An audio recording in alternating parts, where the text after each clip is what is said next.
میں ایک جگہ گفتگو کرنے گیا، میں اسی پر ایک عنوان آپ کی خدمت میں عرض کرتا ہوں۔ امام اعظم ابو حنیفہ کے ماننے پر، تقلید پر، وہ مجھے کہنے لگا رسول اللہ کے بعد کسی امتی کے ماننے کی گنجائش ہے؟ میں نے کہا بے وقوف انسان، جاؤ دفع ہو جا، ہم تو اس سے گفتگو کرنے میں عقل مند جا، تیری ایسی یوں 2 منٹ میں اس کو زیرو کر دیا۔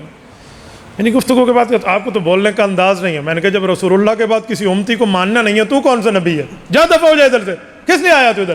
تم نے اس جیسے بے وقوف کو اپنا بڑا بنا، حضور کے بعد امتی کو نہیں مانتے، اس کو امام کیوں مانا ہے تم نے، اور اسے خطیب کیوں مانا ہے؟ اب تو اس کو حیثیت سمجھ آ گئی نا۔ مولوی صاحب ان نے مجھے اپنا امام اور خطیب مانا ہے، تو میں نے کہا حضور کے بعد تجھے امام مانے تو جائز ہے، اور صحابہ کے شاگرد ابو حنیفہ کو مانے ناجائز ہے؟ تو اس کو اپنی حیثیت پہ بندہ لاتا ہے۔ یہ تب جب رب اشرح لی صدری آپ کو آپ کے مشن پر اور موقف اور کاز اور مسلک اور عنوان پر آپ کو شرح صدر ہوگا اور آپ پہ کھلا ہوگا کہ اس کی اہمیت کیا ہے۔ میں کوہاٹ کے مناظرے میں تھا، وہ مناظر میرے سامنے آیا جس نے پی ایچ ڈی کی ہے علوم عربک پہ، P H D philosophy of the doctorate, اور وہ سمجھتے ہیں کہ ہم چون دیگر نیست، یہ امام بخاری کی صحیح بخاری میں یوں ہے۔ تو میں بالکل متاثر نہیں ہوا صحیح بخاری۔ میں نے کہا صحیح بخاری احناف کے شاگردوں کے شاگرد کی کتاب ہے۔ وہ کیسے؟ میں نے کہا ہاں چاچا دماغ بنا، صحیح بخاری کا پہلا راوی ہے وبہ قال حدثنا الحمیدی قال حدثنا سفیان۔ حمیدی کا نام کیا ہے؟ حاشیے میں پڑھ، ہوا عبداللہ ابن زبیر المکی۔ یہ حمیدی شاگرد ہے امام عبد الرزاق ابن الحمام الصنعائی کا، مصنف عبد الرزاق والے کا۔ وہ شاگرد ہے امام اعظم ابو حنیفہ کا۔ امام بخاری نے شروع بخاری امام ابو حنیفہ کے پوتے شاگرد سے کی ہے۔ تو ہمیں کہتے ہیں جی امام بخاری کیا کہتے ہیں، شاگردوں کی بات استاذوں کو بتاتے ہیں، جیب میں رکھ۔ اسے جرت نہیں ہوئی پھر امام ابو حنیفہ کے مقابلے میں کسی محدث کو لانے کی۔ حضرت مولانا مالک کاندھلوی رحمۃ اللہ علیہ، یہ لاہور جامعہ شرفیہ آپ کے قریب ہے۔ حضرت جی طلبہ میں بیٹھے تھے، پڑھا رہے تھے، تو کسی نے آ کر کہا کہ آپ کہتے ہیں امام ابو حنیفہ نے یوں کہا، امام شاہ ولی اللہ محدث دہلوی تو یوں کہتا ہے، حالانکہ شاہ ولی اللہ امام ابو حنیفہ کے مقلد ہے۔ اقد الجید فی مسئلۃ الاجتہاد والتقلید کو دیکھ لیں، مسئلہ فائنل ہو جائے گا کہ شاہ ولی اللہ کون ہے۔ تو شاہ ولی اللہ رحمہ اللہ کی بات وہ غلط لاتا، پھر لاتا۔ تو مولانا مالک کاندھلوی رحمہ اللہ نے اسے اپنی ہندوستانی زبان میں اس کا بہت اچھا علاج کیا۔ اسے کہا بے ہم امام ابو حنیفہ کے مقابلے میں جو صحابہ کا شاگرد ہے امام شافعی کی نہ مانے، اور تو دلی کے ولی اللہ کو لیے پھرے۔ تو اسے پلے پڑ گئی کہ مولوی سے بات کہنا کیا چاہتا ہے۔ انہوں نے کہا صحابہ کا شاگرد ہے امام اعظم ابو حنیفہ، تو ہم اس کے مقابلے میں امام شافعی کی نہیں مان رہے، اور تو دلی کے مولویوں کو لیے پھر رہا ہے۔ تو اسے اس کا دماغ سمجھ آ گیا۔ ایک اور مسئلے پر میں نے ایک مسئلہ ایک جگہ بحث میں پیش کیا۔ میں نے کہا کہ یہ تو باقی محدثین امام ابو حنیفہ کے شاگرد ہیں، تو ہم استاذ کی بات لائیں، تم شاگرد کی لائے ہو، ہمارے پاس استاذ کی فقہ موجود ہے۔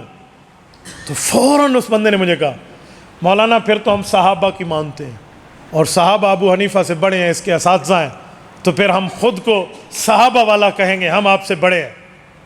فقہ ماننی تھی، شاگرد کی مانی ابو حنیفہ کی، استادوں کی مانتے، فقہ ابو بکر مانو، فقہ فاروقی مانو، فقہ عثمان مانو، فقہ حیدری مانو، ابو حنیفہ کی فقہ ماننے کی کیا ضرورت تھی؟ میں نے کہا بات پوری ہو گئی کہ جی پوری ہو گئی۔ میں نے کہا تجھے پتہ ہے فقہ کیا ہے اور کب مانی جاتی ہے، کس طرح مانی جاتی ہے، کیسے مانی جاتی ہے، بتا دیں۔ میں نے کہا فقہ کا دین اسلام کی 4 اساس قرآن، سنت، اجماع، قیاس، 4 چیزیں ملیں تو فقہ بنتی ہے۔ نمبر 1 مسئلہ قرآن کا، نمبر 2 مسئلہ فرمان کا، رسول اللہ کا، اور نمبر 3 جو قرآن حدیث میں نہ ملے تو صحابہ کرام نے اس سے کیا سمجھا ہے، دونوں کو ملا کر اسے کہتے ہیں اجماع امت۔ نمبر 3 جب قرآن حدیث اور صحابہ کے فتاویٰ میں نہ ملے تو پھر قرآن حدیث کے اصول سے مسئلے کو حل کرو، اسے کہتے ہیں قیاس۔ تو دین اسلام کے 4 اساس قرآن، سنت، اجماع، قیاس۔ تو فقہ اس کی بنتی ہے جو یہ 4 علوم سے مسئلے کو لکھ کر دے۔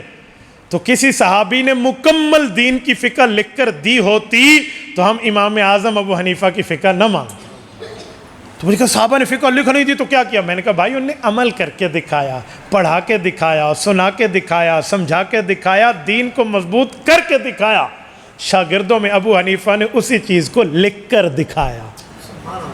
اگر تو صدیق اکبر کی مکمل فقہ دکھا دے، خدا کی قسم مینوں حرام دا آکھیں اگر میں انہوں مننا نہیں تھے، مجھے دکھا دو نا۔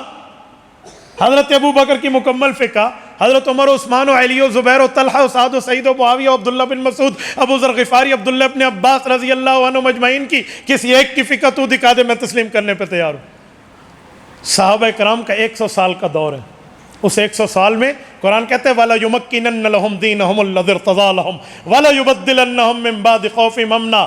صحابہ نے دین کو نافذ کیا، سمجھایا، سنایا، پڑھایا، پہنچایا، اور پھر ان شاگردوں نے استاذوں سے پڑھا ہوا لکھ کر، امام سیوطی فرماتے ہیں اول من دون علم الشریعہ ورتبہ ابوابا فہو ابو حنیفہ ثم تبعہ مالک فی ترتیب الموطا۔ سب سے پہلے اس امت میں صحابہ کے بعد ابو حنیفہ نے دین لکھ کے دیا، اس کے بعد امام مالک نے ترتیب موطا کیا۔ تو صحابہ کرام کے رہے ہوئے کام کو امام ابو حنیفہ نے پورا کیا ہے، اسی لیے ہم ان کی مانتے ہیں۔ نام ابو حنیفہ کا ہے کہ یہ مرتب ہے تو یہ صحابہ اور نبی والی بات۔ جیسے میں پوچھوں بھائی قرآن پڑھ رہے ہو؟ جی ہاں۔ کس کا چھاپا ہے؟ جی تاج کمپنی کا۔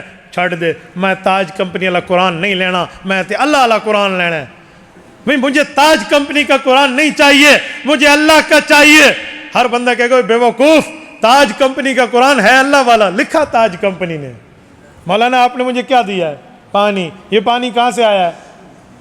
نلکے سے۔ تو میں کہوں گا انزلنا من السماء ماء، پانی تو اللہ کا ہے۔ مولوی شکیل صاحب میں نلکے والا نہیں پیتا، میں نے اللہ والا پانی دو، مجھے تو اللہ والا پانی پینا ہے۔ ہر بندہ کہے گا مولانا پانی اللہ کا ہے، نکلے نلکے سے تو کہتے ہیں نلکے کا پانی، پانی اللہ کا ہے، نکلے نہر سے کہتے ہیں نہر کا پانی، پانی اللہ کا ہے، نکلے کنویں سے کہتے ہیں کنویں کا پانی، پانی اللہ کا ہے، نکلے واٹر پمپ سے کہتے ہیں موٹر کا پانی، اور پانی اللہ کا ہے، نکلے جس سے نسبت اس کی طرف ہوتی ہے۔ میں نے کہا مسئلے اللہ کے ہیں، فتوے رسول اللہ کے ہیں، عمل ہمارے صحابہ کا ہے، لکھا ابو حنیفہ نے ہے تو فقہ ابی حنیفہ کہتے ہیں، ہے ان کا، اس نے لکھ کے دیا ہے۔ اتنا سا مسئلہ ہے تو پھر آپ کو کیا ضرورت پڑی ہے کہ ہمیں کہتے ہیں فقہ صحابہ مانو، جب وہاں ہے نہیں تو ماننا کیسے؟ تبارك الذي نزل الفرقان على عبده ليكون للعالمين نذيرا